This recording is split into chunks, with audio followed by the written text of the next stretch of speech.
So what of Naomi Osaka? Come on, this young woman has signed up to be a tennis player, okay? If her emotional health is suffering, why should she be forced to? And bear in mind, you don't just get there if you win, which presumably you're quite happy to tell everybody about. You also get put up if you lose, which I would suggest is damn tough. Annabel Croft is, of course, a former tennis ace herself. She was British #1, broadcaster now. Where do your sympathies lie this morning? Good morning, Annabel. Good morning, Nick. Fascinating to hear the clips you've pulled back there. I think the tennis world is slightly reeling from what's happened. And I think we're all in a bit of shock, actually, because no one quite understood perhaps what was going on underneath the surface with Naomi Osaka. I mean, I remember her when she first burst onto the scene. In fact, I used to dread interviewing her because she was so shy. Right. She could hardly string two words together. She couldn't lift her head, and she would give you an absolutely disastrous interview in terms of what you needed for press. Because she was so shy.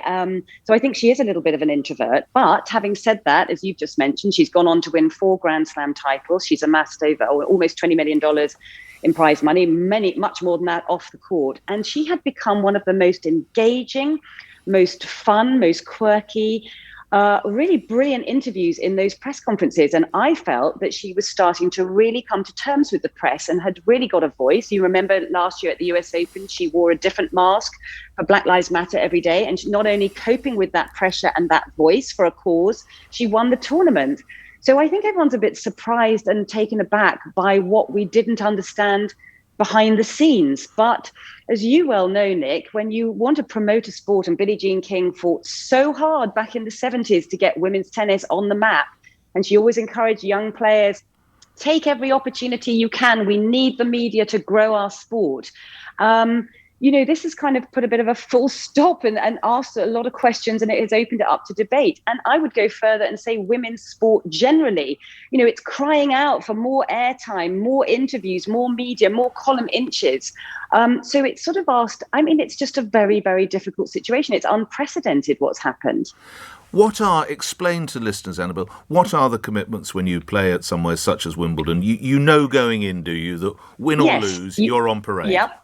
Yes, you sign up to the tour and you sign up to these tournaments for the great, enormous prize money that you may take away from it, regardless of whether you win or lose, that you will do press commitments so that the press can, fill their columns and the television rights as well. And it colours the programme. It kind of gives a bit of character to it and puts some context behind. Otherwise, just watching tennis balls being hit and not really understanding the characters behind. They're like gladiators. You want to know from them. Yeah. If everybody watched a football match or a cricket match or a rugby match or whatever sport it is, and you just watched the footage, but you never heard from the people that you're watching, it would be a little bit dull.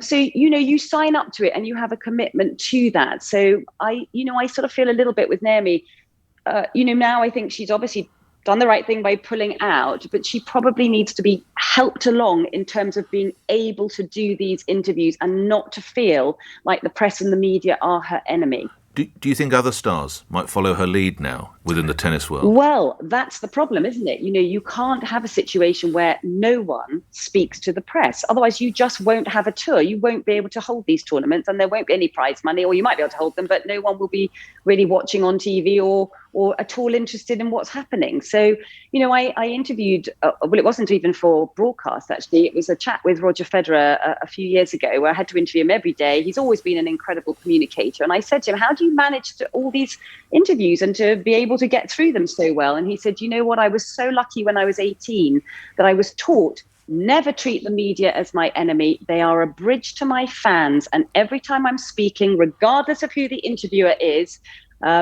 I could say the same today, couldn't I? But Absolutely.